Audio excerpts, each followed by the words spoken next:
uma plataforma redonda, assim, onde você subia, eles ligavam um botão e você começava a girar dentro dessa plataforma, igual cama giratória de motel. Você ficava ali, tá ligado? E você conseguia ver cada detalhe daqueles paredões homéricos. Assim, velho, é de deixar o Michelangelo com inveja, cara. Sério? Porque é lindo. Só que assim, é tudo retratado, é como se fosse... Olá, viajantes, aqui é a Manu. E aqui é o Mac, sejam muito bem-vindos ao ViajaCast. E hoje estamos... Olha, a gente tá muito chique, pera. Nós estamos trazendo mais um escritor. Sim, mais um. Eu tô me sentindo culta. Não, a gente tava filosofando até agora, né? Antes de começar aqui, a gente tava só filosofando só. Porque esse cara escreveu um livro sobre um lugar que a gente vai falar hoje, cujo lugar, vocês já sabem, é Coreia do Norte, título, né? Tá no título, vocês já sabem, não tô fazendo nenhum segredo aqui. Mas ele tem uma fama aí de ser polêmico, provocador, talvez. Eu acho que provocador seria o melhor adjetivo pra esse cara. E eu adoro gente que provoca, porque provoca a gente pensar sobre aquilo. Então, seja muito bem-vindo, Marcos Della Cumbre. Mac, Manu, um prazer, uma honra imensa estar falando com vocês. Obrigado pelo convite. E vamos ver no decorrer desse podcast se eu sou tão boca dura assim, né? Como se diz na gíria popular, né? Bom, a galera às vezes fala que você tem opinião firme. E eu não acho isso ruim. Pelo contrário, a gente tava conversando aqui, já tá trocando uma ideia já antes de começar a gravar. Eu acho que personalidade é uma das coisas que a gente tem que ter. A gente não tem que se esconder atrás das coisas, não. Fica aqui também um agradecimento pro Rick, que te indicou. Falou super bem de você. Rick, você falou que ia escutar esse episódio, inclusive, quando saísse. Então, muito obrigada, viu, querido? Partiu? Partiu falar da Coreia.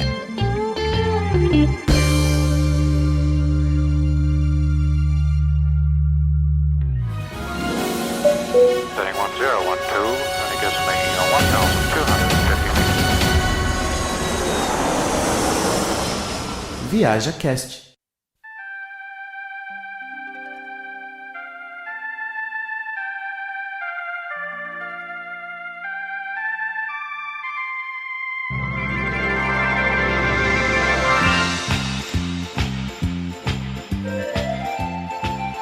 Oficialmente República Popular Democrática da Coreia, mas a gente conhece como Coreia do Norte. Bom, Marcos, você esteve lá, não sei em que ano, agora você pode até falar aqui pra gente em que ano que você esteve pra confirmar, mas é tão democrática assim?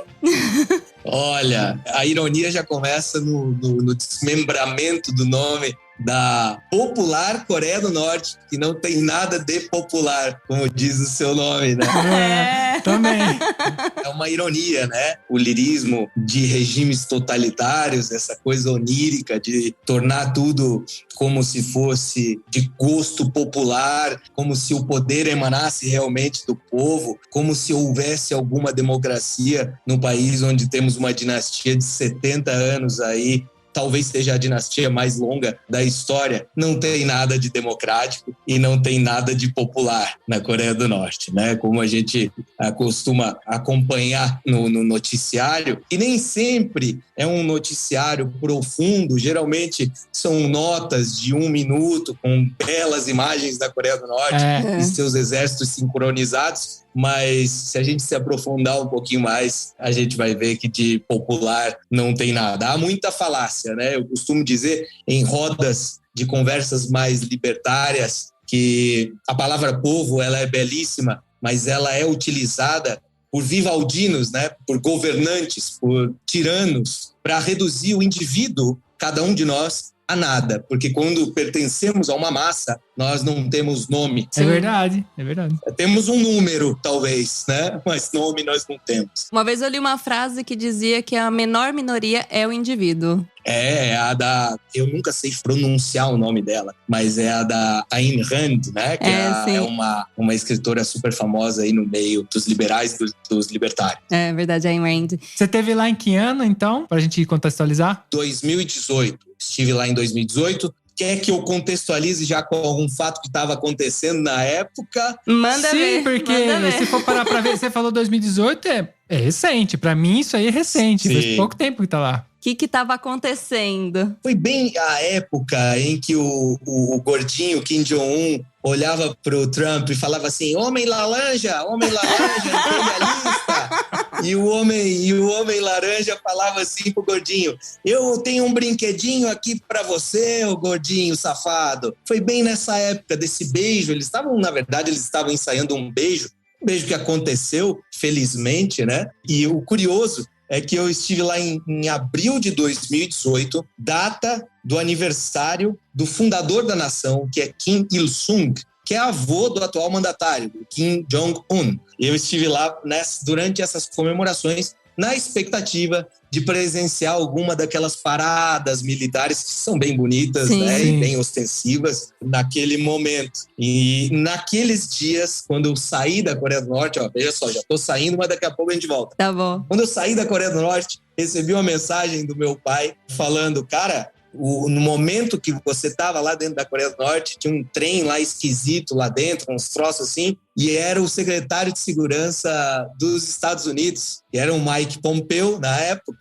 e que estava lá na Coreia do Norte justamente para iniciar as tratativas do encontro de Kim Jong-un com o Donald Trump. Então foi um período, inclusive eu narro isso no meu livro, porque eu tinha as minhas anotações e eu desde sempre previ que essa troca de farpas, na verdade, era um romance entre Kim Jong-un e Donald Trump. Então esse é um fato curioso do contexto ao qual eu estava inserido no momento, abril de 2018. Ah, legal, porque então você tem um fato histórico que estava ali bem quente, né, imagino. E eu sei que as visitas ali, elas são meio que programáticas, né? Não é que você vai lá e fazer uma viagem como a gente faz para os outros países, né? Tipo, sentar, vou fazer o que eu quero. Não é bem assim lá, né? Então, você provavelmente foi através de uma agência, porque isso é o padrão normal, né? Acho que nem você não consegue ir se não for através de uma agência, né? Se eu tô correto. Antes de você até responder isso, eu gostaria de acrescentar uma pergunta, se vale a pena mesmo assim.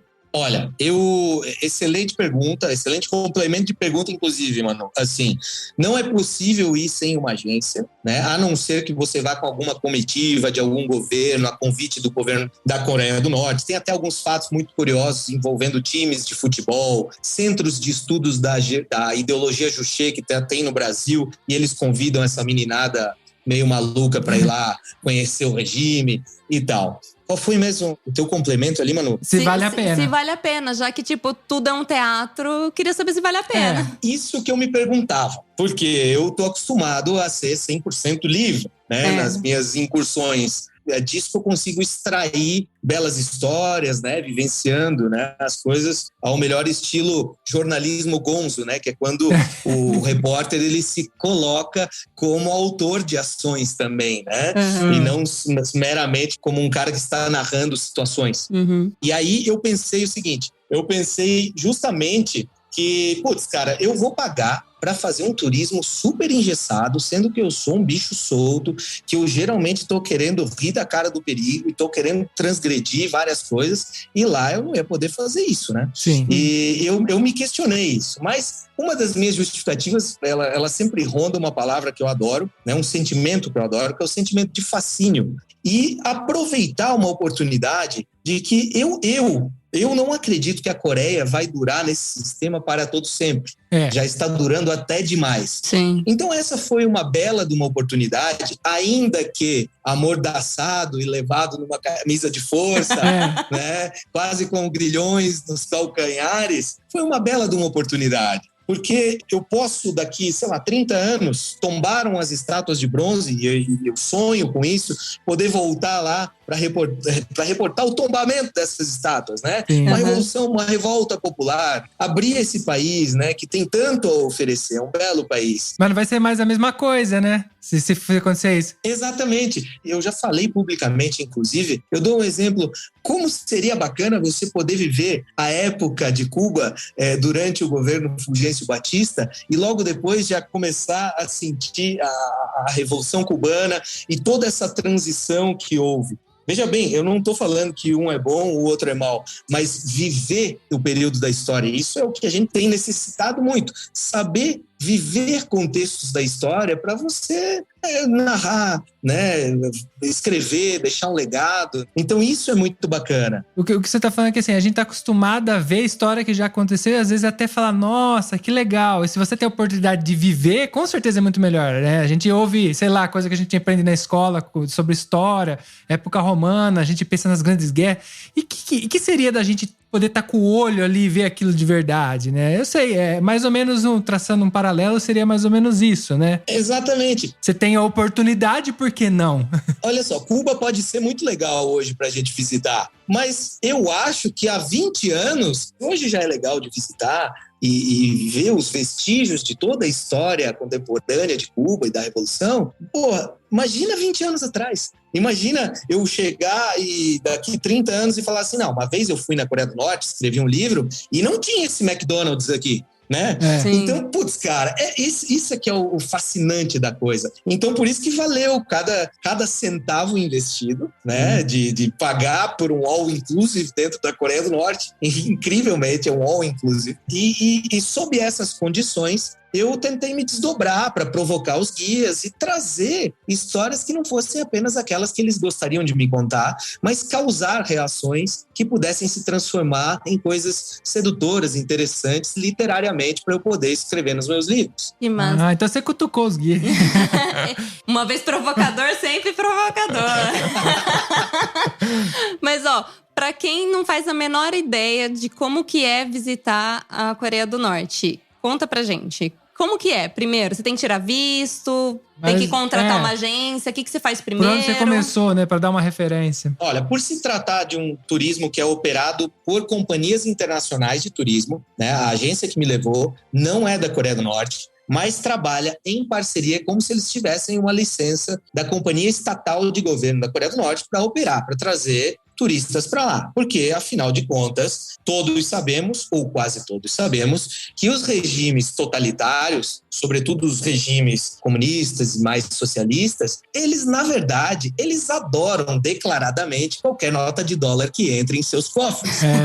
Claro. Né? Então, o turismo precisa fomentar e movimentar a máquina do governo. Sim. Então, é um país fechado, mas não tão fechado assim. Então, a partir do momento que você contacta a agência de turismo, baseada em Pequim, você escolhe o programa que você quer. Eu escolhi esse do All Inclusive. Do aniversário o All Inclusive. Todos são All Inclusive, né? Porque você não tem muita liberdade, então, ou quase zero. Mas você escolhe, você quer 3 dias, você quer 2 dias, você quer passar Ano Novo na Coreia do Norte, você quer passar Natal na Coreia do Norte. Eu escolhi justamente essa data super importante, que é um feriado nacional, se não me engano, 15 de abril, é a data de nascimento, que se celebra o nascimento de Kim Il-sung, que é o sol da nação, que, segundo a mitologia norte-coreana, ainda está vivo, ainda governa o país, né?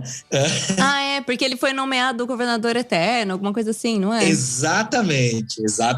Ele é o governante eterno presidente, né, da Coreia do Norte, né? Isso. Esse cara morreu e ainda tá mandando ainda. Não, tá mandando, tá lá, o presuntão dele tá lá. Eu tive que me curvar pro presuntão dele. É verdade, você tem que se curvar, né? Você tem todo... Exato. Mas a gente chega lá. Exatamente. E então eu escolhi essa data para ver se eu conseguia essa parada militar, que seria o ápice, né, para mim. Então por isso que eu não me assim, eu já sabia como seria e eu não me meti numa roubada. Eu já sabia que eu iria fazer esse turisminho engessado, mas que foi incrível da mesma forma. Então é muito simples, você vai lá, escolhe teu programa, né? Tem até de 15 dias, mas dizem que quem sai desse de 15 dias fala assim, cara, uma semana é absurdamente legal. Depois, rapaziada, ninguém aguenta mais. Sai tremendo. Eles são divididos em turma A, B e C. Eu era da turma B, que ficaria uma semana. A turma A ficou 3 dias. E a turma C foi a que ficou 15 dias. E nós continuamos tendo contato depois que eles voltaram, né? E aí os caras falaram assim, cara, ainda bem que vocês foram embora por uma semana, porque não tem mais o que fazer lá. E porque daí fica todo mundo doido, né? Sem celular, sem internet, né? E chega, né? Tipo, toda hora tendo que falar do grande líder, do querido líder, do Marechal Kim Jong-un. Então o pessoal meio que... É um turismo doutrinatório, né? Sim, você tem que entrar na dança porque você tá ali, né? Você não pode fugir disso. Exatamente. Teve alguma coisa que te surpreendeu? Ou você já estava preparado para tudo? Olha, me surpreendeu. No ato, não. Eu estava bem preparado, sabe, Manu? Eu tinha lido bastante coisa já, sobretudo sobre a Guerra das Coreias. Tinha lido livros de desertores. Inclusive, eu fui fazendo a leitura de um livro muito bacana, que é o Fuga do Campo 14, recomendo para quem está nos ouvindo, né? Que é a história de um desertor, que é uma história muito vívida, muito forte, bem sanguínea mesmo. E então eu já sabia mais ou menos o que encontrar e sabia que eu não ia encontrar, por exemplo, na minha frente, o campo de concentração de trabalhos forçados, onde o desertor do meu livro lá estava, né? Sim. Mas eu já sabia que seria pintada a melhor Coreia do mundo. Mas o que me trouxe peculiaridades muito grandes. Os cânticos deles, depois voltar e traduzir esses cânticos. A água do nosso vizinho pode ser boa, mas a água que nós bebemos é ainda melhor. A paz está na ponta das nossas baionetas. Caramba. Salve o marechal, blá, blá, blá, blá, blá. Então, é tudo muito forte, cara. É uma cultura muito... que está sobre uma redoma, como eu falei, 7 décadas. Caraca. Na mão de uma mesma família, né? Uma idolatria, uma teocracia de deuses humanos, né? Que atendem pelo sobrenome Kim. Há toda uma mitologia que cerca a família Kim, né? A gente pode até entrar nesse papo depois. Mas me surpreender mesmo, não. O que me surpreendeu foram as leituras complementares. Eu leio sobre a Coreia até hoje. E saber que o lado norte da península, né, que é a Coreia do Norte hoje, era mais próspero que o sul antigamente. Incrivelmente, por incrível que pareça. Que o lado norte hoje, que convive com muitos blackouts, apagões, e tem uma crise energética drástica, era antigamente o lado que provia energia para o sul. Caramba! Por causa do curso de seus rios. Essas coisas que eu fui pegando depois por conta de leituras mais aprofundadas é que, de fato, me fizeram surpreender com a Coreia do Norte, né? E com toda a história. Tem uma história muito rica na Península Coreana, né? Agora, o que eu vivi lá não me surpreendeu, assim, eu já tava meio que pronto para aquilo, sabe? Mas uma coisa que ficou, que eu queria perguntar, você falou que você foi para ver o militar, você conseguiu ver o militar? A parte militar? Não tivemos desfile militar na ocasião. Infelizmente, não tivemos. Era um período de bastante instabilidade, se não me engano, em 2017 a Coreia do Norte tinha passado por uma grave crise em decorrência de enchentes, inundações, né? Então o governo estava bem quebrado financeiramente e tudo é custo, né? Até dentro do país lá, tudo é custo para fazer uma parada militar. Os próprios Mass Games, que é aquele evento no maior estádio do mundo lá, com mosaicos e tal. Aquele ano, me parece que foi cancelado, tinha o rumor de que seria o último. Então, agora eles já estão fazendo de novo. Mas sempre é como a economia da Coreia do Norte, interna, né? É muito oscilante, né? Eles não podem contar com nada, não dá para fazer um planejamento. Então, os eventos também não são muito planejados, assim. Até porque a prioridade deve ser o Kim comer, né? Manter a forminha dele. Dinheiro vai tudo pra pança. Apesar de que ele anda um pouquinho mais esbelto, um pouquinho mais magrinho agora, né? Olha, a gente reconhece a crise nesse momento. Pra tu ver, né? Acabou o caviar. Acabou. Você tava falando que o norte era mais próspero, tudo. Inclusive, o tio da Manu, ele era da parte sul. Se eu tô falando besteira lá da Coreia do Sul. E ele saiu fugido da época lá e veio parar no Brasil. E fez família, fez vida no Brasil. A história é maravilhosa. Ele se escondeu num navio, porque tava tendo guerra entre Coreia do Norte e Coreia do Sul. E aí ele se esconde ainda muito jovem, com a família. E aí eles viajam durante meses naquelas épocas, né? Porque ele é bem velhinho já. E aí vão parar no Brasil. E ali eles recomeçam do zero, né? Que demais! Ele conta várias histórias e é muito legal, assim. Eu convivi muito com a família dele também, de ver o orgulho que eles têm e manter uma tradição muito enraizada, apesar de, ter vivido muito mais no Brasil do que lá. Mas você vê muito, que assim, ainda é forte nele. Mesmo ele saindo criança de lá, ele ainda tem forte. É muito bonito, vida. Inclusive. Que demais, cara. Nossa, me arrepia, né? Porque eu sou completamente inserido nesse meio, assim, de estudar a própria história da Coreia, né? E, putz, cara, tu me relatando um troço desse, assim, me dá vontade de pegar o carro e entrevistar o velho, entendeu? Ainda é possível, né? Precisa ver eu não sei como ele tá. Precisa ver o quão Ele tá bem velhinho. são ele está hoje, né? Que deve estar perto dos 90 anos, preciso ver. Mas se não, eu te boto em contato. Por que não, né? O mais triste é de saber que a gente, conforme a idade, vai criando cada vez mais falsas memórias, né? Então, às vezes, não sei se você consegue tirar um relato tão verídico, porque assim, o tempo passa, a gente vai inventando coisa, isso é normal da concepção do ser humano, né? Sim. Então é por isso que o bom de escrever, a gente tem história a partir do momento que a gente começa a escrever, porque se depende da nossa memória...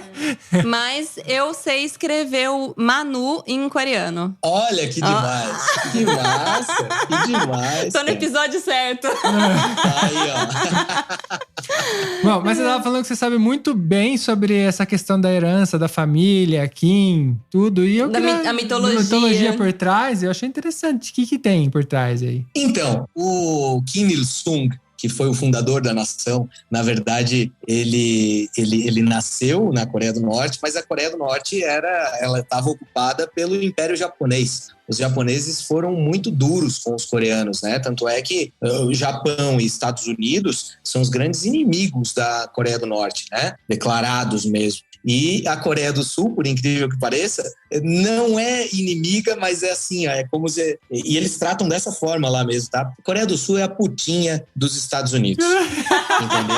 Então, é ótimo. Tipo assim, não, a putinha dos Estados Unidos, dos imperialistas e tudo mais. Se então, renderam. Essa é a divisão. O Kim Il-sung, ele lutou, ele serviu como oficial no Exército Vermelho, né, na Rússia. Foi lá onde ele conseguiu aprimorar táticas de guerrilha, revolucionária e tal. E ele volta para a Coreia do Norte, ele é sacado da Rússia e ele volta para a Coreia do Norte para liderar um levante para expulsar os japoneses. Então ele de fato, para o país, ele é um herói na expulsão dos japoneses do território coreano, para lutar. E aí a mitologia começa a partir do Kim Il-sung, né? Eu estou tentando compactar, porque a parte do Kim Il-sung é a melhor de todas. O Kim Il-sung, que é filho, né, do velho e é pai do Kim Jong-un, o Kim Il-sung não, Kim Jong-il, ele é filho do Kim Il-sung e pai do Kim Jong-un. Ele não nasceu na Coreia do Norte, ele nasceu na Rússia, porque o pai dele estava lá lutando na época, né? Ele nasceu na Rússia. O cara é russo, então, territorialmente de nascimento, ele é russo. Mas de mãe também? De mãe russa? Não, a mãe era coreana. Ok. Inclusive, é bom tu perguntar isso, Mac, porque há uma mulher que aparece, claro, sempre guardada as devidas proporções, com certo... cautela. Não com o prestígio que os homens têm, mas ela aparece em algumas gravuras, em algumas pinturas. Essa é a mãe do Kim Jong-il, né, que foi a mulher preferida do Kim Il-sung, que era um safadinho e teve várias mulheres. Pra variar. E essa foi a grande mulher que lutou, inclusive, para expulsar os japoneses. Ela é retratada como uma grande heroína e guerrilheira, né? Mas a mitologia mais, assim, digamos, sarcástica e mais bizarra, né, envolvendo a Coreia do Norte, são os fatos da vida do Kim Jong-il, que é o filho, no caso, né? O pai do Kim Jong-un. Eu já falei aqui que ele nasceu na Rússia, mas isso nunca, não seria legal contar isso pro povo coreano que tem que venerar ele, né? Exato. Ele tem que ter nascido nesse solo sagrado. Então, na Coreia do Norte, nós temos uma montanha que faz divisa com a China, que se chama Monte Paektu. É um monte sagrado dos norte-coreanos. E se você observar aquela senhorinha dos noticiários norte-coreanos, atrás sempre tem uma montanha. Aquela montanha é o Monte Paektu. Tá? E aí dizem que no dia do nascimento de Kim Jong-il, aos pés do monte sagrado, Monte Paektu, uma estrela brilhante raiou nos céus da Coreia do Norte. E todos os soldados que ali estavam acampados se emocionaram e eles viram o chamado, né? O chamado daquela estrela para o novo, como é que é? Algo como o novo Salvador, o novo mensageiro que estava... Novo Messias. Por nascer, o novo Messias, né? Você vê que Cara, eu já ouvi essa história em algum lugar. Né? Então, as religiões têm suas costuras muito próximas. Exatamente. Né? Não é à toa que o Império Romano, depois de açoitar Jesus, roubou Jesus para si e construiu tudo que temos religiosamente no Ocidente. Né? Mas, enfim, esse é o começo do mito que cerca Kim Jong-il. Mas ele é conhecido por ser um inventor do hambúrguer. Ele é conhecido por não evacuar, por não ir ao banheiro, não dar uma bela de uma cagada. Eu achando que era só a Xuxa que não ia no banheiro. Na verdade, ele inspirou a Xuxa, né? A minha avó falava, minha mãe sempre conta isso, que ela olhava lá na TV e falava assim, essa mulher não caga, tenho certeza que ela não caga. Pois é. Caramba! E ele é autor de 3.000 livros, né? Ele começou a andar com 6 meses de idade. Ele já falava com não sei quanto tempo. São as coisas impossíveis, extremamente mitológicas, né? A Coreia do Norte tem essas particularidades. A psicopatia, né? Mas isso é o pai do cara que tá lá hoje. Então, essa história começou no pai. Porque o avô era o cara guerreiro. O avô tem mérito. O avô era um homem bonito. Tá? E assim, começam os antagonismos entre pai e filho. Era um homem bonito, era um homem carismático, era de fato um guerrilheiro. Ele lutou, bem ou mal, lado certo ou não. Eu estou aqui com um compromisso de retratar, né, quem ele foi. Sim, e claro. por a história do militarismo, de grandes guerras, ele de fato foi um guerreiro. Ele de fato teve uma importância ao expulsar os japoneses, que também eram bem filhos da puta, que não tinham nada que tá ali na Península Coreana, né? Então ele tem o seu mérito nisso. Só que depois de 1950, quando inicia a Guerra das Coreias, pode ter algum erro aí de número, mas é mais ou menos nesse período, quando no pós-Segunda Guerra, onde se dividiu a Península e com a Guerra Fria, a Rússia ficou tutelando a Coreia do Norte e os Estados Unidos ficaram tutelando o Sul, ele ganhou proeminência, ele ganhou muita importância, né? Por todos os feitos que ele já tinha feito, que ele já tinha realizado. Então, ele muito astutamente começou a desenvolver uma ideologia que até hoje é a que rege a ideologia norte-coreana, que é a ideologia Juche, que é o homem autossuficiente, que é o homem senhor de seu tempo, o homem que define os seus caminhos. E aqui eu vou fazer um paralelo com a pergunta inicial da Manu sobre a Coreia não tão democrática assim. Eu vou falar que nós sabemos muito bem quem é o homem super poderoso, né? Não é qualquer homem lá na Coreia do Norte. Desde que você tenha o sobrenome Kim e faça parte dessa linhagem messiânica, né, dos Kim, você realmente é um homem autossuficiente, né? Para os restantes homens mortais da Coreia do Norte, sabemos que não é assim. Mas essa ideologia Juche é o que rege o Estado norte-coreano. Mas eu ouvi dizer que é um Estado democrático. É tão democrático. Lá vem. A única coisa é que, assim, eles não têm culpa, que 100% da população vota nele. É verdade. 100% da população quer o Kim Jong-un ali. Foi um acaso, assim. A gente não sabe o que aconteceu. Foi democrático. Eles não têm culpa de que ninguém quer montar um outro partido e bater uma chapa com ele, né? Exatamente. Não tem culpa, né? Super democrático.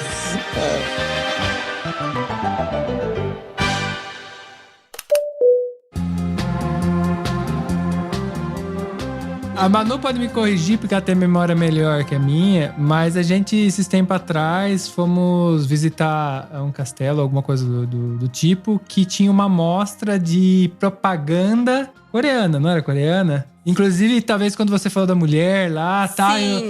A gente viu alguns quadros, a gente não sabia o significado e tudo. Mas era muito legal, porque são coisas roubadas, tiradas de lá, né? E recuperadas, alguma coisa assim, e tava tendo uma mostra. Olha, que demais. O mais interessante, essa mostra estava acontecendo num lugar que não é um castelo, mas um ex-presídio. Ah, foi no presídio, é verdade. Foi quando a gente visitou no presídio. Ah, que demais. É um ex-presídio, onde, tipo, parte dele foi derrubado e depois foi reconstruído. Então, a parte nova é dedicada a exposições… Amostras. E mostras, assim, itinerantes, enfim. Vai mudando. E a parte de baixo, que ainda existe, é o cárcere mesmo antigo. Tipo, que tinha tortura, tudo mais. Tem essas salas. Tinha os famosos italianos que ficaram presos ali. Tem os jornais mostrando que era naquele presídio e tudo. O Alcatraz da Itália. Exatamente. Que legal, muito cara. Alcatraz Eu mesmo. adoro essas histórias. Eu adoro. Se um dia você vier visitar a gente te leva lá, que é aqui pertinho. Você já tinha comentado no backstage que você não tem experiência na Europa. Então você vier pra cá, você faz Couchsurf, que assim você não tem que gastar. Você fica no Roots. E a gente leva pra conhecer a história, porque a Europa ela é cheia de história, basicamente tudo que você vai é história. Então, mas pra quem gosta. A gente leva você pra esses lugares aí. Que demais. Que não é turístico. Que não é turístico. É de quem mora aqui. É uma cidadezinha aqui perto de casa. E aí, o que tava rolando? Tava rolando essa exposição da Coreia do Norte com posters, várias coisas, tipo, de coisas que foram roubadas, que acabaram aparecendo. Não sei de quem que é, de quem que foi, mas enfim. Os posters, inclusive até emendo numa pergunta que eu vou fazer pra você. Mostra esse cara, tipo, o iluminado, né? Um cara, tipo, pai de todos ali. Pessoas extremamente felizes ao redor. Sempre aqueles campos com muita abundância, muita… Você vê que é campos de plantação. Então, você vê, assim, prosperidade. Você vê as pessoas felizes, as pessoas… tipo, tão saudáveis. E aí, eu gostaria de perguntar pra você. Eu sei que existem esses posters, muita gente já viu isso. Mas, e o que você vê na real, na verdade? A população, você chega a ver a população local? Então, eu escolhi ir de trem pra Coreia do Norte justamente por conta disso. Como eu sabia que eu ia estar bastante amarrado, eu sabia que o caminho da fronteira da China com Pyongyang, que levaria isso às 6 horas… ia me abrir uma Coreia do Norte interiorana. Sim. Né? Seria interessante eu ir de avião e viajar numa companhia aérea norte-coreana? Seria, pela experiência, estar num Antonov russo, né? Mas eu estava lá, era para fotografar e para olhar a face daquelas pessoas tão estranhas a mim e eu tão estranho a elas. Será? Porque de fora a gente trata a Coreia do Norte como um grande zoológico, né? Tipo, um zoológico humano, que as pessoas estão lá presas, poucos podem sair porque têm familiaridade com o governo e privilégios. Então eu escolhi ir pelo campo e durante essas, eu acredito que foram 6 horas, eu fiquei em pé do lado da janela do trem, alternando entre lados, com a minha câmera, podendo jogar minha lente aonde eu quisesse jogar, porque ainda não tinha um guia junto comigo. Então, vou voltar naquele sentimento que eu adoro. Então, movido pelo fascínio, eu pensava, será que para além daquelas montanhas estão os campos de trabalho forçado? O campo 14, o campo 17, o campo 22? Será que é ali que estão as fábricas de fertilizante, os reatores para fazer bomba nuclear e tudo mais? E aí, claro, você leigo, claro, eu não sou um cientista, você fica imaginando milhares de coisas, né? E talvez por isso, na nossa velhice, a gente comece a inventar algumas coisas, né? Sim. Então, o que eu fiz? Eu aproveitei para olhar como é que era aquele campo, fotografei bastante, é proibido fotografar a pobreza lá, mas eu trouxe alguns registros, que inclusive estão impressos no meu livro. Eu vi pessoas, após um rigoroso inverno da Coreia do Norte, com dificuldades para plantar, porque a terra estava muito seca, o mato estava seco. Há a impressão de que na Coreia do Norte é muito peão para pouca obra, ou seja, coisas que eu posso fazer em 2 pessoas, aqui tem 10 ao redor para olhar, porque não tem o que fazer. Eu vi pessoas tentando plantar, pessoas tentando arar o solo com seus carros de boi, tudo muito rudimentar, né? Não que isso não ocorra ainda no Brasil, claro que ocorre, né? Em localidades mais interioranas, mas na Coreia do Norte eu vi apenas 2, 3 tratores soviéticos assim caindo aos pedaços. E nós sabemos que a insegurança alimentar lá é gravíssima. Quando eu olhei aquele campo morto, com aquelas pessoas assim, com um olhar assim, perdido no nada, só existindo praticamente, eu pensei, putz, cara, aqui mesmo que eu queria estar para ver isso aqui, né? Então esse foi o primeiro grande baque, assim, de olhar da janela do trem para minha fronteira na vidraça ali, já que eu já estava dentro desse estado tão fechado, né, entre aspas. Mas quando a partir do momento que você chega em Pyongyang, você vê uma cidade completamente planejada, que bota no bolso qualquer grande cidade nossa, uma cidade linda, com uma arquitetura fantástica, peculiar, porém fantástica, né? Monumentos duros, massivos, né? Tudo muito quadrado, muito soviético, e que estrategicamente eles servem também para dar uma sensação de que o Estado está no controle de tudo. O cidadão se sente pequeno perante aqueles monumentos e perante, inclusive, seus apartamentos, suas casas, que são todas iguais. Então, tudo é nivelado ali. E Pyongyang, nós estamos falando das cercanias da Casa Grande, né? Da casa do senhor feudal. Sim. Sim. Então, assim, quem vive em Pyongyang é um felizardo, né? Tem as melhores oportunidades, os melhores empregos. E não tô falando que é maravilhoso, mas com certeza, entre escolher morar no campo e em Pyongyang, você prefere morar em Pyongyang. Mesmo que você tenha que trabalhar no teatro da vida que é ali, né? Exatamente. Mas essa descrição que você deu, é engraçado que muitas vezes a gente visita algumas igrejas aqui que a gente tem essa sensação e a gente se põe no lugar de imaginar que se hoje, que a gente tem visão, contato com coisas grandiosas, tem fácil acesso a coisas grandiosas, imagina naquela época que isso foi construído, que a gente vê igrejas datadas de 1700, 1400 aqui, que são imensas, com arte e tudo. Você imagina que cria essa sensação que você acabou de descrever, né? Imagina que a pessoa entrava ali e ela se sentia pequena, nada, porque aquilo lá era muito maior que ela e ela talvez teria que responder aquilo, porque aquilo é o poder, né? Então a gente hoje, mesmo hoje em dia, tendo passado por muitos lugares, eu ainda às vezes tenho essa sensação de entrar e falar, nossa, esses dias a gente descobriu uma igreja aqui, que a gente vai entrando, sempre que, principalmente que é grátis, né? É gratuito, não tem que pagar. A gente vai entrando. Porque... Igreja que paga, a gente não entra. Igreja que paga, a gente não entra. Mas é que a Europa e igreja tá na mesma coisa. E igreja que paga, o pároco não vai pro céu, hein? Exato. E tem, viu? Tem bastante que paga. E também falar... Tem, imagina. A gente fala igreja, mas é porque você fala igreja e Europa é a mesma palavra, entendeu? Porque tá na mesma linha. Não tem muito o que fazer aqui ela no serviço. O que sobrou daquela época. E tem essa sensação, cara. A gente descobriu uma recentemente que era maravilhosa por dentro. Era um negócio assim que você fala, caraca, como? Você não consegue acreditar de tanta riqueza, de tanto detalhe, de tanto... Nossa, aquele negócio imenso com uns detalhezinhos que você for com uma lupa, você não consegue enxergar, de tão bem feito que é. Sim, os afrescos, as esculturas, né? Imagino que sejam riquíssimos mesmo. A época renascença. E te coloca nesse lugar de nada, sabe? Você olha assim e fala, quanta gente morreu pra isso aqui tá em pé, entendeu? Exatamente.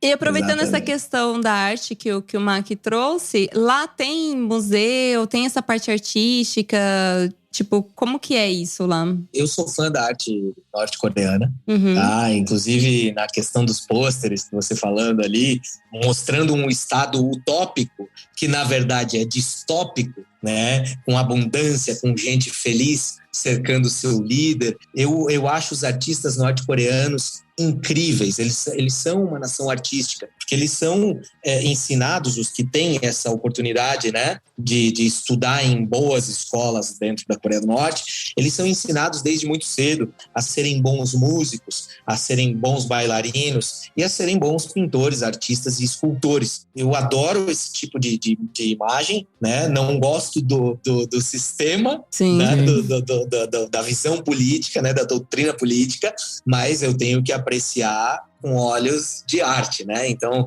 gosto muito. Então, lá tem o estúdio, tem muito vastos museus, a maioria dos museus contando histórias da guerra, né? Do dia da vitória. Eles dizem que eles venceram os Estados Unidos e a Coreia quando, tecnicamente, estão empatados, né? Há um armistício, a guerra ainda não foi oficialmente fechada, há um acordo de cessar fogo, mas tecnicamente estão em guerra ainda. Sim. E o Museu da Guerra lá é algo primoroso, é colossal o negócio, o prédio. Sério? Para contar a história da guerra. E o Mac estava falando ali da questão da beleza das igrejas europeias, e nós entramos no assunto ali, eu citei os afrescos, a questão renascentista. Cara, eu nunca vou me esquecer, dentro de um salão oval, tinha uma plataforma redonda, assim, onde você subia, eles ligavam um botão e você começava a girar dentro dessa plataforma, igual cama giratória de motel. Você ficava ali, tá ligado? E você conseguia ver cada detalhe daqueles paredões homéricos. Assim, velho, é de deixar o Michelangelo com inveja, cara. Sério? Porque é lindo. Só que assim, é tudo retratado, é como se fosse Goya dos tempos modernos, né? O Goya retratava muito bem a Guerra Civil Espanhola, né? Sobre cavalos e tal. E ali, em 1950, de 50 a 43, se não me engano, a Guerra das Coreias, cara, aí os caras botam tanque de guerra e soldado e bandeira americana pegando fogo, mas de uma maneira linda, assim, ó, obra de arte, assim, absurda. E eles exportam a arte deles também, e com toda a justiça, com todo o valor, porque é muito lindo. No Senegal, agora eu vou sair um pouco da Coreia do Norte, mas tem a ver, né? Eles têm, dentro da Coreia do Norte, eles têm um estúdio de arte chamado, e aí vocês me perdoem pela pronúncia, porque eu não falo coreano, é Mansudai, né? Estúdio de arte Mansudai. Qualquer pessoa que colocar no Google aí vai acabar encontrando, que é o estilo de arte deles, que eles desenvolvem, né? Estava eu no Senegal e tem um monumento lá, à beira do Oceano Atlântico, na costa de Dakar, que é um homem negro, bem forte, peculiarmente o estilo, né, do senegalês, forte, com sua esposa e um garotinho no colo, sua família. E esse monumento é o monumento da Renascença Africana. Aí quem está nos ouvindo pode botar no Google. Esse monumento de bronze, gigantesco, que é um ponto imperdível de Dakar, foi construído por artistas e trabalhadores da Coreia do Norte, num esquema com o governo senegalês e da Coreia do Norte para financiar o governo da Coreia do Norte e também para dar uma graninha por baixo dos panos para os governantes do Senegal. Olha só onde vai a história. Caramba! Então, aí eu fico pensando, porque, lógico, como que eles tiveram acesso à referência, né? Porque eu sei que lá, por ser essa questão de ser muito fechado, é difícil você ter a referência de, por exemplo, a gente com o povo africano. A gente tem influência africana, então a gente tem referência para falar. A gente tem povo africano morando, nosso país é metade disso, né? E um país fechado, assim, para um artista criar alguma coisa, ele tem que ter uma referência. Então eu imagino que deve ter tido um acordo que foi além disso, né? Ô, Mark, eu vou te falar, parece que a gente combinou tu fazer essa pergunta pra mim. E não tava nem no meu escopo falar do Senegal aqui. Mas olha o que eu vou te falar, cara. O mais absurdo dessa história toda é que quando os operários da Coreia do Norte, que estavam lá emprestados para fazer essa obra, terminaram a obra, o negão, a negona e o filhinho deles, que era para ser bem forte lá, retrato do Senegal, pessoas lindas, saíram com traços norte-coreanos, cara. É isso que estão. Você tá zoando. Os caras ficaram com os olhos fechados. A primeira feição eles tiveram que refazer, porque saiu, eles estão tão acostumados com a originalidade do traço norte-coreano, porque é uma arte que é originalíssima. Tem algumas referências soviéticas, porque é onde eles permaneceram a vida inteira encostados, né? Socialistas, comunistas soviéticos, né? Que tem uma arte belíssima também. Agora, quando eles foram para fazer a monumental estátua da Renascença Africana, em vez de retratar a família negra original do Senegal, eles terminaram, o cara falou assim, ó, voa lá, em coreano, né? Aí, ó, terminei, eureka. Tava lá a família forte, bonita, corpulenta, né, como são os africanos, e aí os traços do rosto, cara, eram coreanos. Ficou horrível. Aí depois eles refizeram, obviamente. Ah, eles fizeram. Nossa. Porque foi a primeira coisa que veio na minha cabeça. Tá, pô, é uma cultura fechada. São artistas maravilhosos, mas eles sabem fazer o que sempre fizeram, que é a arte deles lá, com os traços deles, contando a história deles, né? Aí você colocar um povo africano que não tem nada a ver com essa história aí, como o cara vai pegar a referência do lábio mais forte, mais carnudo? Sim, o nariz mais largo. O nariz mais largo, Exato. sendo que os caras não tem nada a ver com isso, né? Aham. Que doideira. O fenótipo completamente diferente, né? E ficou aí essa história. Já é bizarro a Coreia do Norte construir uma estátua de bronze no Senegal. E aí terminar essa estátua de bronze com traços norte-coreanos é a cereja do bolo, né? Que loucura. Será que tem algum registro disso? Olha, cara, eu já vi algumas imagens no Google Maps, mas eu não sei se isso é zoeira, alguma montagem, alguma coisa. Eu não fui a fundo. Eu simplesmente li sobre isso é verdade, mas não fui a fundo para ver a originalidade dessa. Não sei se deixaram tirar foto do fracasso, né? Porque tem isso também, né? O perfeccionismo norte-coreano, né? Isso seria um grande fracasso para eles, né? Sim, sim. Mas é uma doideira, né? Que loucura. Bom, vamos pro presunto, né? Você falou do presunto, vou voltar no presunto. Que esses dias eu tive que explicar pra uma menina, porque existe a palavra presunto aqui na Itália, mas significa outra coisa, não tem nada a ver. E aí, quando eu falei pra ela que presunto no Brasil é prosciutto, que seria o presunto de comer, né? E também poderia ser uma pessoa morta, né? Aí ela, nossa, mas por quê? Tipo, sem entender como que uma coisa de comer Representa uma pessoa morta. É porque somos canibais aqui no Brasil. Você não sabe que loucura que é ela. A gente saiu fugido, né? Tem que falar assim, saímos fugido. E aí vou pegar um gancho teu, tá, Manu? Você falando ali daquela abundância retratada nas artes coreanas. Aí agora eu vou falar do mausoléu Kamsusan, é o nome, Palácio de Kamsusan, que é onde estão deitados, descansando eternamente pai e filho, né? É monumental também, gigantesco. Aquilo deve ser uma construção que ocupa, sei lá, umas 4, 6 quadras. Né? Um jardim maravilhoso, esteiras rolantes até tu chegar em grandes salões. O dia que eu fui lá foi o dia do feriado, então estava bastante movimentado.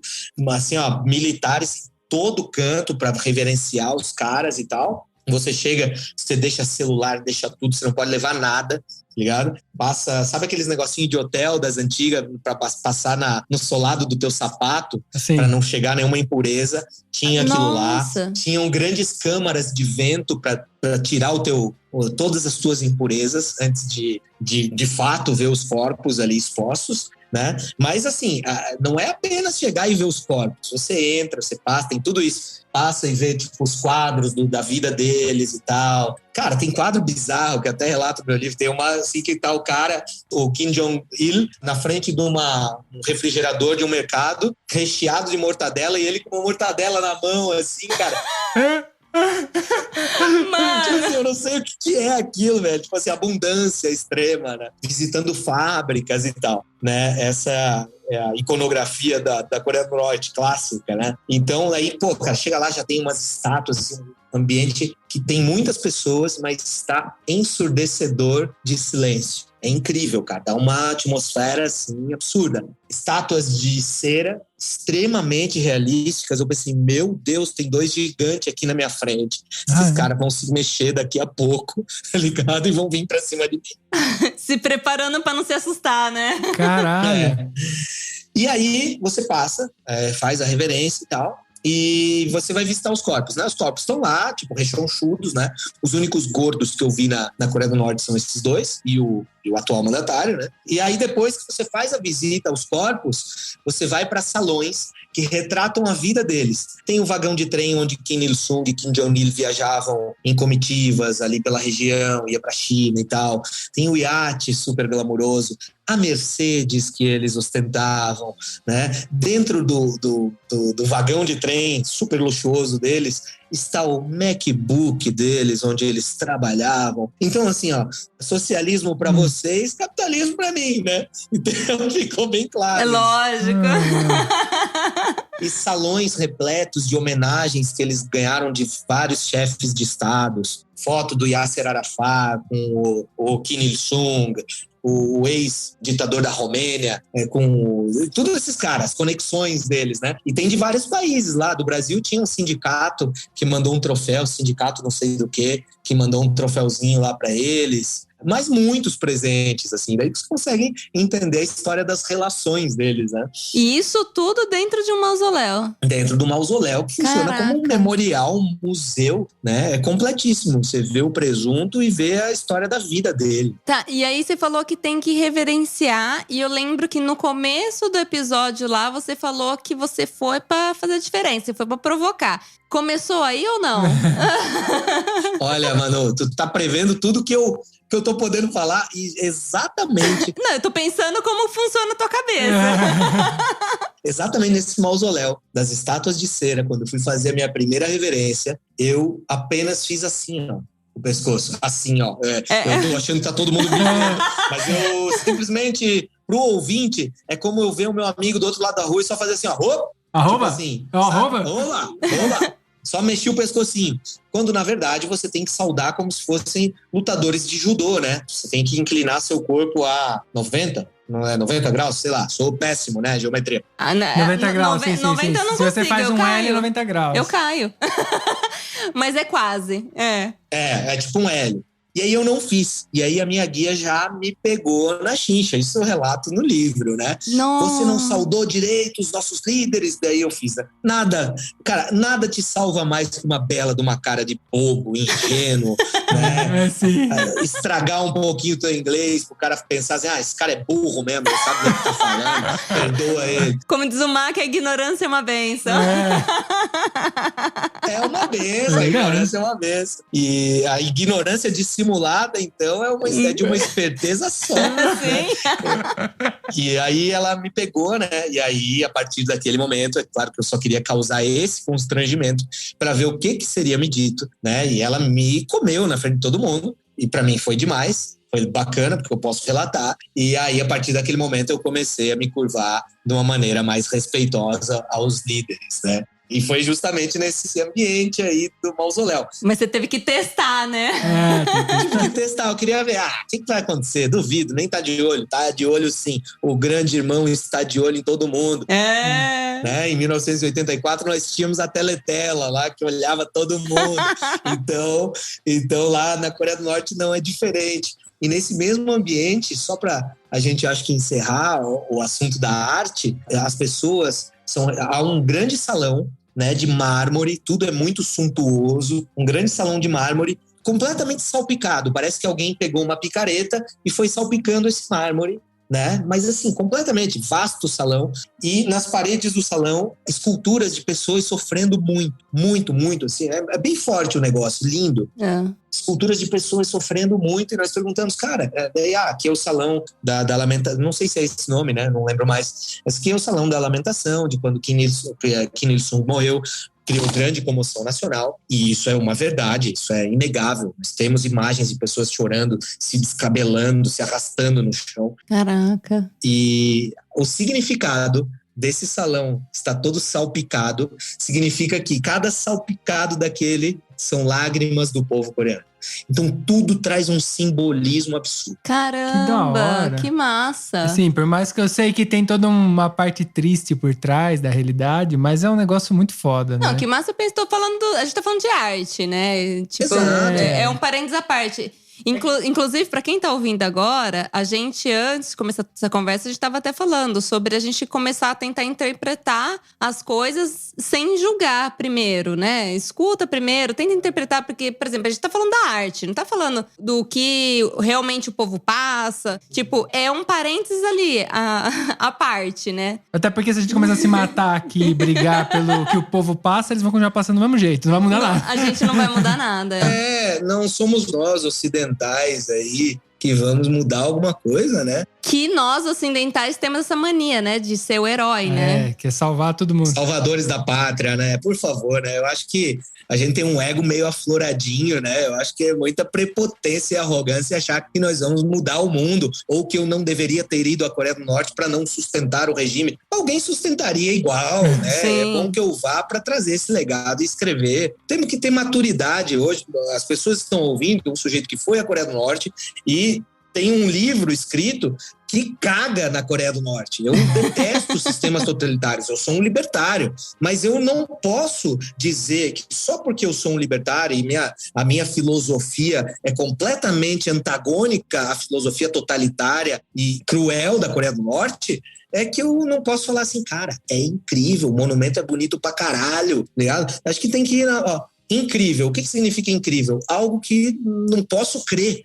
né? E aí trazendo para essa justificativa, cara, é incrível, cara. Como que os caras pensam em toda essa iconografia, esse simbolismo, né? Então, cara, é muito vivo. Só você se despindo e saber que você não vai mudar porra nenhuma e que você tem que conhecer a história para tentar não repetir ela, e só isso. Ponto final. Exatamente. Aliás, você falou do teu livro, até agora a gente não mencionou o nome dele. Distopia Verídica. O grande livro de colorir da família Kim e outras liturgias. Seria Distopia Verídica é o título, e o subtítulo é esse, que é um grande livro de colorir. Ele até eu vou mostrar para vocês, é claro que o ouvinte não vai ver. Mas o ouvinte pode clicar no link. Que da hora, muito da hora a capa. Que bonita a capa. Ele é de um artista mineiro, né, que já trabalha comigo há um bom tempo. Então é uma sátira. Aqui é o meu personagem com o Kim Jong-un no colo, como se fosse um bebezinho, né? Então foguetes lançando e tudo mais. E a contracapa é o outro mundo, porque o meu livro, ele não fala só sobre a Coreia do Norte. Ele é um paralelo entre mundos. Mano, essa contracapa é demais. Caraca, gente. É um banzé, porque é a história de um jornalista chamado Marcola V, que vai à Coreia do Norte de paraquedas, porque ele trabalha num jornal, ele é completamente lado B, ele é um jornalista policial, e ele acaba tendo que ir lá para cobrir alguém do jornal que ninguém queria ir para a Coreia do Norte. E aí, os 6 capítulos sobre a Coreia do Norte são a minha vivência lá, literariamente, né? Uhum. E os outros 6 capítulos são da vida de Marcola V, em prostíbulo, em loucuragem, comendo a mulher do chefe. E assim, é um paralelo entre sociedades. E para justamente, é um livro que não tem respostas. É um livro com muitas perguntas, né? E para você pensar assim, beleza, a Coreia do Norte é tudo isso. Mas, cara, dá uma olhada na sociedade que tu tem para ver se tu não acha que é distópica igual, cara. De coisas que você não acredita que acontecem, cara. Então, é isso, assim, pra gente não ficar achando que tem um monstro do Jaspion lá na Coreia do Norte e aqui nós estamos pisando em flores, porque não é. É, que é o famoso, não é porque você não quer enxergar que não exista, né? Tipo, vai continuar existindo. Exatamente. Esse paralelo que você fez de fazer essa brincadeira até me lembra um pouco o George Orwell, que fez como é que era? A Revolta dos Bichos? A Fazenda dos Animais, né? A Revolução dos Bichos. É, a Revolução dos Bichos, isso. Que praticamente ele traz toda essa história nas entrelinhas, mas com uma ilustração, né? Então você tem que pensar sobre aquilo que tá escrito. Que eu acho que deve ser mais ou menos a linguagem que você deve ter escrito. O George Orwell é um ícone. Gênio. Eu amo ele. É um gênio. Um gênio que também, em suas partes de ingenuidade, digamos assim, ele também era um taradinho à esquerda, mas que foi o grande nome para expor as feridas do próprio stalinismo, né? Esteve na Guerra Civil Espanhola. Então é um cara a quem eu posso tecer loas, assim, reverências, né? Então as fábulas dele são incríveis, né? No próprio na Fazenda dos Animais, na Revolução dos Bichos, ninguém mais sabia quem era homem e quem era porco. É absurdamente, quem não leu George Orwell, leia, devore tudo que o George Orwell escreve. Inclusive, agora já que a gente entrou nesse papo, tem um filme muito bom no Netflix que se chama A Sombra de Stalin. E eu me arrepiei quando eu já vi a primeira cena. Eu não imaginava ver George Orwell tão bem representado nesse filme. Cara, vou assistir, não sabia, não conhecia esse. Assistam, é sobre o Holodomor da fome, morrer de fome lá na Ucrânia, né, na época do... Que muita gente nega que existiu. Que nega que existiu, né? E é excelente, assim, filme para ser visto especialmente nos dias de hoje, né? Eu costumo dizer que eu não gosto de jogar pedra num filho da puta só. E a gente sabe qual é o filho da puta que geralmente a gente joga pedra, né? Então, assim, tem que ter pedra suficiente para jogar em todos os filhos da puta, né? Então, o que eu penso, né? Pra quem ficou curioso desse livro, inclusive pra ver a capa, né? Que a gente ficou aqui todo abismado, vocês não estão vendo, coitados. Não merece pelo menos ver a capa. Pelo menos. Mas eu acho que, tem que... Eu não acho não, eu tenho certeza. Tem que ler. A gente vai deixar o link também aqui na descrição, aqui abaixo. Então, quem quiser... Tá pra vender na Amazon, algum lugar assim? Na Amazon tem o e-book, né, que tá lá na Amazon. Eu geralmente não recomendo o e-book, por questão de que meus livros são um trabalho bem artístico. Como eu te falei, eu tenho esse artista lá de Minas Gerais que faz as capas. Nesse aqui, em especial, tem 50 fotos que eu tirei na Coreia do Norte. Então ela perde um pouco, tu vai ver no Kindle, perde um pouco da sensibilidade do livro, né? Eu gosto do papel. Tem a intervenção de um artista brasileiro também que se chama Guto Arrigoni, que como assim, o livro é uma parada que é um cara que trabalha num jornal, então cada matéria é como se fosse a manchete de um jornal. Agora vai começar tal texto. Ai, que demais! Ele se passa numa cidade brasileira chamada Eldorado, é fictícia, é o nome de um bairro onde eu morei, na Grande Florianópolis, então tem bastante referência da minha vida também. Que legal. De pessoas que eu convivi. E aí o Guto Arrigoni também fez algumas tirinhas. Tem uma que eu gosto muito. Eu sei que não está adiantando falar disso para quem está me ouvindo, mas tem umas tirinhas assim, que é como se fosse a charge do jornal. Então tem uma foto que eu tirei lá Por exemplo, aqui uma foto, tem um casal ali vendo os fogos, e aí tem um cupido com a cabeça do Kim Jong-un, e o casal não tá pensando um no outro, tá pensando no Kim Jong-un. No Kim Jong-un, entendeu? Que louco, que massa. Tem essa questão muito foda. Crítica, assim, né? Ácido e tal. Muito foda. É um trabalho bem completo, assim, né? Não sou só eu. Tem bastante gente talentosa que trabalha junto comigo. Nossa, muito massa. Eu vou aproveitar que você falou das fotografias que tem dentro do livro e te perguntar, pode fotografar tudo? Existe regra? Porque como é um negócio assim, você falou, lá no trem você estava aproveitando para tirar várias fotos porque a guia não estava perto. Então eu imagino que tem as limitações ou às vezes não pode. E eu complemento a pergunta porque quando você tinha falado isso, eu fiquei pensando assim, tá, mas você tá indo pra lá, chegando lá, eu ouvi falar que eles podem até conferir seu material. E você vai chegar lá, não tem como você esconder isso, que você tava indo pro rolê, né? Uhum. Então você teve algum problema com a foto, pra complementar.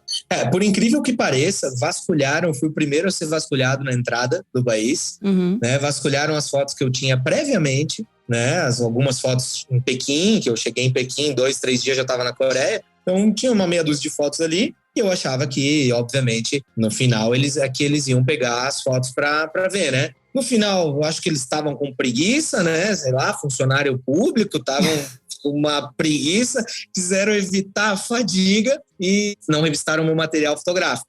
Por segurança, eu já tinha tirado os chips e colocado em vários outros lugares, né, da minha mala, né? O que seria um problema se pegassem, porque, o que esse chip tá fazendo aqui? Mas eu preferi arriscar para não perder sequer uma imagem das que eu fiz. Obviamente tem temas sensíveis lá que não podem ser fotografados, né? Como o caso da pobreza, parece que não pode fotografar ninguém deitado, tipo, vadiando. Nossa! Nós não somos levados aos arredores de Pyongyang, porque dizem que nos arredores de Pyongyang há uma grande bolha de pobreza, né? Na saída de trem de Pyongyang, eu consegui fotografar algumas meninas dentro de um vagão de trem que parecia ser a moradia delas. Consegui fotografar alguma questão de pobreza, alguma questão de pessoas em desalento. Militares também dizem que não pode fotografar prédios militares e militares diretamente, incisivamente, mas consegui fotografar. Geralmente essas imagens feitas de dentro do ônibus, quando o ônibus estava passando pelas rodovias, né, entre cidades, né, eu fui até a fronteira com a Coreia do Sul e consegui fazer algumas fotos, assim, por meio do aplicativo do celular, deixava a câmera meio posicionada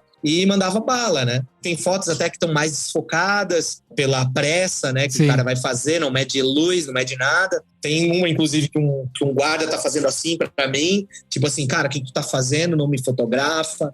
Mas tentei fazer de tudo um pouco. Filmei esse afresco no Museu da Guerra ali que eu falei para vocês. Eu não podia entrar, não podia filmar nada lá dentro, mas eu liguei a câmera e fiquei ali paradinho. E enquanto a plataforma se mexia, ele foi mostrando um pouco da dimensão daquilo. Tá lá no meu Instagram também. Massa. Né? E eu fui tentando fazer... Assim, eu gosto muito de registrar, não é nem... Claro que eu publico várias coisas, mas é uma coisa mais minha, assim, as fotos me ajudam muito na riqueza de detalhes na hora de colocar no papel. É um hobby que eu tenho e tô tentando aprimorar, inclusive. Então, tentei fazer o possível, mas não tive grandes problemas quanto a isso. Ai, que ótimo.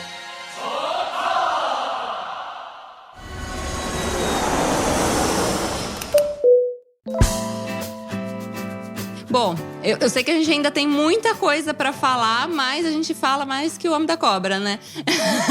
Não, eu tenho umas delongas assim que às vezes eu até me perco. Assim, falei, por que tu me perguntou mesmo?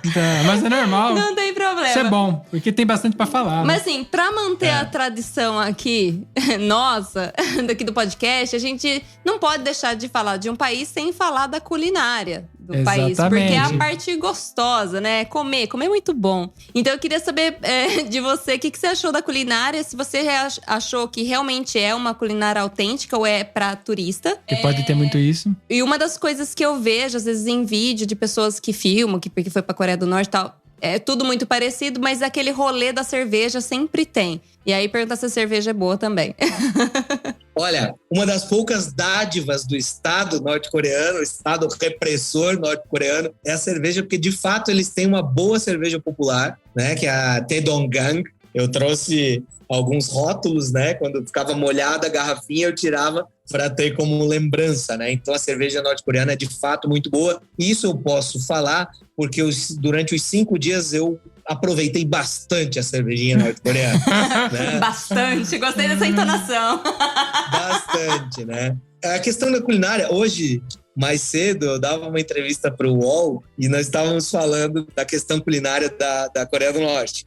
Eu, assim, de todos os lugares que eu já andei, é a culinária mais sem graça que eu já comi em toda a minha vida. Tá brincando? Eu sou um entusiasta da gastronomia indiana, da gastronomia árabe, gostei muito, aprendi a cozinhar na Índia, né? Aprendi a cozinhar com a minha vida no Egito agora também, mas, cara, eu não tive a menor vontade de replicar quaisquer pratos coreanos. Caramba! Tá? Louco. Eu não gostei. E assim, eu vou falar coreano porque a península é uma só, os costumes são os mesmos, eles só estão divididos por um paralelo e por governos extremamente antagônicos, né? Tá. E cerceamento de liberdades. Temos lá o kimchi, que é uma selga marinada, mais apimentada, que é gostosinha e tal, mas enfim, é um vegetal. Fedida. Eu não sei se vocês são É fermentado. vegetarianos. Não. É fermentado. A gente gosta de carne. A gente come sem limites. Ah, maravilha. Daí tinham aqueles embutidos asiáticos. É como se fosse, provavelmente não era, mas sabe o cani? Cani, que é aquele embutido de caranguejo japonês? Não tem graça. Sim. Não tem graça pra mim também, né? Então, assim, tu tinha muito dessas coisas meio gelatinosas lá que tu come sem nem saber do que é feito.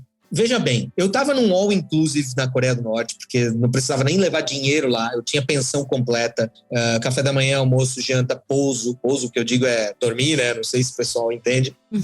Então eu não precisava me preocupar com comida, né? De fato. Então eles me levavam nos restaurantes que supostamente eram para ser os melhores restaurantes, porque eles querem levar os turistas onde tem fartura, né? Eles querem mostrar aquela arte que está impressa no quadrinho deles, né? Eu me deparei com um frango muito magro, todas as vezes que tinha um franguinho frito ou algo nesse sentido, frango magro, noodles, aqueles noodles mais de macarrão preto, assim, que lembra muito uma sopa, um pouquinho mais grosso do que o pho vietnamita. Não sei se vocês já estiveram no Vietnã. Ainda não. Um pouco mais, assim, um caldo um pouco mais grosso, assim. Não me atrai também. Pô, a sopa, né, cara? Eu sou tipo criança, cara. Sopa não é janta, cara. Pô, pelo amor de Deus, né?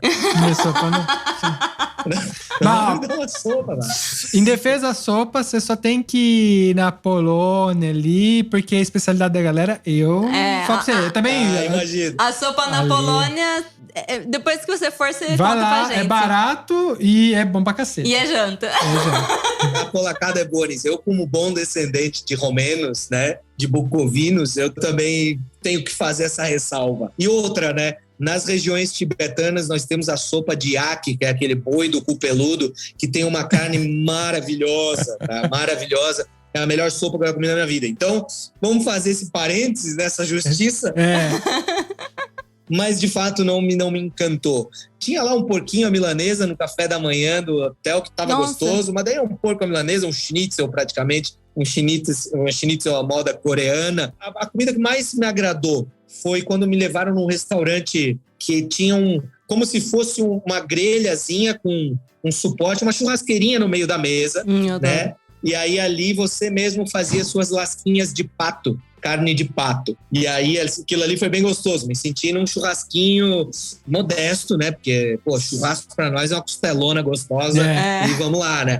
Mas sim, tava bem gostoso. E a iguaria mais excêntrica, né? E que eu fiz questão de provar, foi a carne de cachorro, que infelizmente também estava numa sopa e não num suculento espetinho com tempero devidamente temperado, o que seria muito mais gostoso.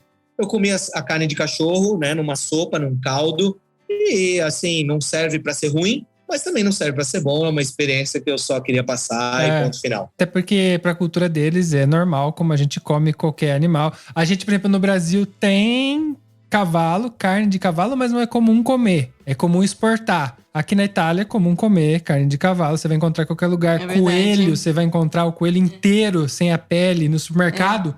Em qualquer canto de Piemonte. Que inclusive as pessoas ficam de boca aberta, mas o Brasil é um dos maiores exportadores de carne de cavalo. exatamente. E a gente não consome nada. E pra quem tá ouvindo, às vezes fez cara tipo, nossa, o cara comeu carne de cachorro. Cara, se um indiano te ver comendo carne de vaca, ele vai fazer a mesma coisa. Então é uma questão muito cultural. É um animal. Exatamente. Do tipo, do mesmo jeito que você olha com estranheza pro outro, esse olhar volta pra você também, né? Sim, sim. A maturidade que um olhar pro passado nos traz, né? Um olhar maduro pro passado. Veja bem, os povos do Sudeste Asiático tinham, né, hábitos. Hoje é uma coisa muito mais turística, né? De comer escorpião, de comer tarântula, de comer cobra, sapo, rã, barata do mar, grilo, gafanhoto e também o cachorro. Por quê? Porque essas pessoas passaram por grandes fomes da época de Mao Tse-tung, grandes fomes causadas por guerra no Vietnã, Camboja, Laos. A Coreia não foi diferente. Então, isso são resquícios de costumes do passado, de coisas que as pessoas tiveram que aprender a fazer, porque não tinha um bifezinho para fazer fritinho, né? Não tinha um entrecô na geladeira, né? O pessoal da Avenida Paulista tem que entender isso, cara. Que não vai ter um entrecô na geladeira, cara. Pelo amor de Deus. Não tem a sua dry age, né? A sua picanha que já vem embaladinha, bonitinha. É sem lógica. É tudo uma questão de contexto, né? Mas só pra falar em defesa aí da comida coreana, que eu tenho que fazer isso, porque eu amo comida coreana, mas talvez tenha alguma diferença. Não sei, de repente, assim como regiões dentro do Brasil muda bastante a culinária. Lógico, né? O kimchi tem também na comida sul-coreana. Mas eu acho, assim, da comida que eu experimentei, que eu cresci comendo, inclusive eu aprendi a comer com hashi por conta desse meu tio. Era muito saborosa, muito intensa e muito picante também, né? Um picante até meio insuportável, dependendo do picante. Então, assim, sei lá, às vezes deve ter alguma diferencinha, de repente. Ou é uma questão também de paladar, né? Claro, claro. Talvez o frango que a Manu comeu também tava não tão magro quanto o que você comeu, né? Tem essa diferença. Não foi cultivado na Coreia do Norte.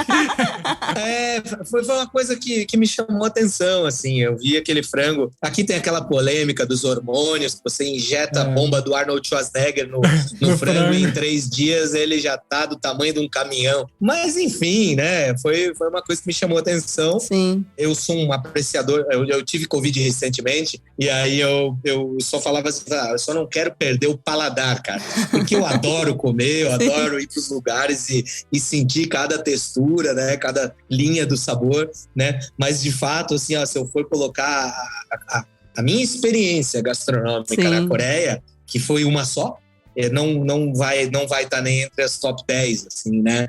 Então, mas pretendo revisitar. Talvez não a Coreia do Norte, porque depois desse livro eu provavelmente não possa mais entrar no país. Pode ser. Mas na Coreia do Sul, talvez para ter uma experiência um pouco melhor. E mais com mais fartura, talvez. Exatamente. Talvez o detalhe tá aí. Como você gosta de comer, tem que ter fartura. Mas eu tô pensando também em um outro ponto, que, por exemplo, a gente comer comida japonesa no Brasil é diferente de comer lá no Japão. Então, não sei, de repente também tem essa diferença. A comida japonesa que a gente come no Brasil é o fast food caracterizado como japonês, né? Sim, não, mas isso que eu tô pensando agora. De repente eu vou pra Coreia do Sul e me decepciono. Não é aquele sabor que eu tinha encontrado ali, né? Porque tava brasileirado, né? Sim, é normal. Tudo tem influência, sofre mutação. Ainda mais o brasileiro que tem uma criatividade extrema, né? Sobretudo para fazer rodízio de pizza com 329 opções, né? Exatamente. Nossa, quer matar italiano é falar essas coisas. Italiano quer morrer. Bom, a conversa tá muito boa, mas a gente vai precisar encerrar isso daqui. Mas antes eu queria saber, né? Eu não, né? Eu já sei. O mas pessoal quer saber. O ouvinte, né? Que quiser te encontrar, onde te encontra, também aproveite esse espaço para divulgar o que você quiser. É todo teu esse jabá. Pessoal, muito obrigado pela oportunidade. Foi um papo maravilhoso, adorei. Gostei demais da conexão, tudo fluindo naturalmente, cara. Ganchos maravilhosos, né? Uma conversa incrível, né? Espero que muitas pessoas tenham acesso a essa conversa, sobretudo para conhecer um pouco mais da Coreia do Norte e não se apegar as pessoas que têm milhões, milhares de seguidores e são extremamente responsáveis no que diz respeito a sensacionalismo, né? A vender cursinho, a essas coisas desse tipo. Então, eu sou um crítico ferrenho dessas coisas, né? Eu sempre vou estar lutando para trazer um conteúdo mais real, né? Estudem sobre a Coreia do Norte, de fato, é muito bacana. No que diz respeito a mim, eu sou o Marcos de la Cumbre, estou no Instagram atuando sobre o @mdelacumbre, tudo junto, né? Sou autor de 2 livros, um se chama Distopia Verídica, que fala sobre a Coreia do Norte, né? Uma fábula, né? Vou até pedir licença Orwell para chamar de fábula e chamar... É metade fábula, metade realidade, né? E o outro se chama Um Drink numa Bota Suja de Lama, que foi de uma viagem que eu fui para a Índia e acabei me perdendo por todo o Sudeste Asiático e foi muito bacana. Também sou documentarista, estou estreando aí com uma série documental gravada na Patagônia, que terá a 2ª temporada na África. E esses são os meus trabalhos. Eu convido todo mundo, eu falo com todo mundo nas redes sociais. Às vezes entro em temas que não dizem respeito apenas à viagem, mas eu estimulo muito o pensamento crítico e por isso tenho essa fama de hora ser boca dura, mas geralmente surpreender as pessoas com um bom abraço, uma boa conversa. Esse sou eu. Fica o convite. Bom, Marcos, muitíssimo obrigado por essa conversa. Eu adorei te conhecer. Me surpreendeu em muitos aspectos, eu tenho que dizer isso. Fiquei muito contente, realmente, em te conhecer. Obrigada por ter participado aqui do ViajaCast. E as portas estão abertas. Quando você quiser voltar, pode vir. Certamente voltarei. Muito obrigado. Da mesma forma, eu agradeço vocês, que adorei conhecer vocês. Ótimo. E pra galera que tá ouvindo e tá com preguiça de escrever MD La Cumbre e tudo lá, os links estão na descrição, como sempre, galera. Então, quem é preguiçoso é só clicar que você chega onde tem que chegar. Muito obrigado, Marcão. Se eu posso te chamar assim, né? Já somos amigos. Bom, a gente vai combinar e a gente vai gravar muito mais ainda, porque foi muito da hora o papo. Com certeza. Parabéns pelo trabalho de vocês. Obrigada. Temos um programa? Temos um programa. Um beijo, galera. Um beijo. Tchau, tchau. Valeu, pessoal. Tchau, tchau.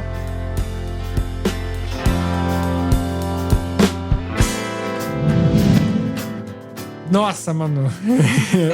Eu não queria parar mais hoje, porque hoje foi que... Nossa. A conversa rendeu muito, mas muito. Pensa numa conversa que rendeu. A gente ficou mais de 2 horas conversando com esse cara. Tá cada vez mais difícil fazer programa de 1 hora. A gente não tá conseguindo mais, porque a gente tá conversando... A gente gosta tanto de conversar com a galera que a gente vai, né, não para mais. Então, já que tá difícil pra gente fazer um conteúdo tão, assim, pequeno, porque a gente quer entregar cada vez mais pra vocês. Só que a gente precisa também do apoio de vocês. Se vocês querem ver mais disso e, além disso, o backstage, que tem um episódio praticamente a mais no backstage aqui, nos bastidores, né? Falando em português também.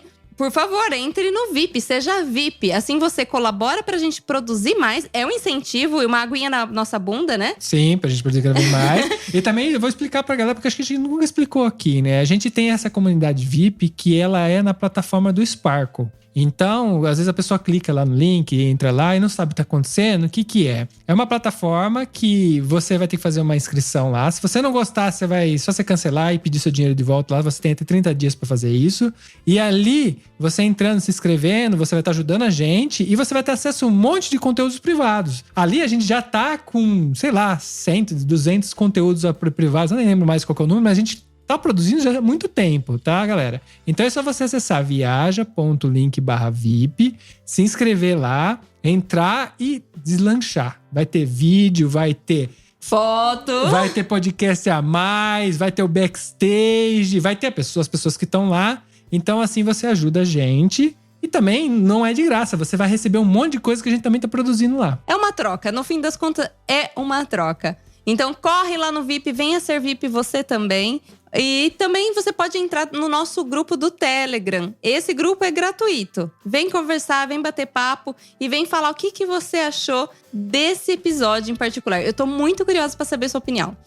As pessoas... Recentemente, hoje mesmo, né? A gente abriu lá, tinha a Larissa, a nossa amiga, que ela sempre fala, né? Ela é muito gente boa. E ela tava contando o que ela achou do episódio da Jo, né? Então, tipo, vai lá você também, conta o que você achou desse episódio. Se você tem alguma coisa pra complementar, a gente quer saber, a gente quer conversar. Dá um pulinho lá. Até a próxima, então, pessoal. Tchau, tchau. Tchau, tchau.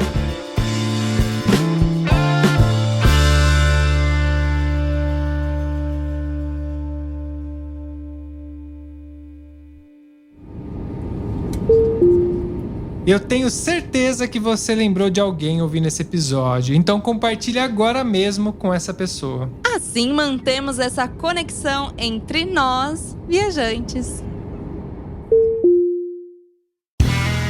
Este podcast foi editado por Play Áudios.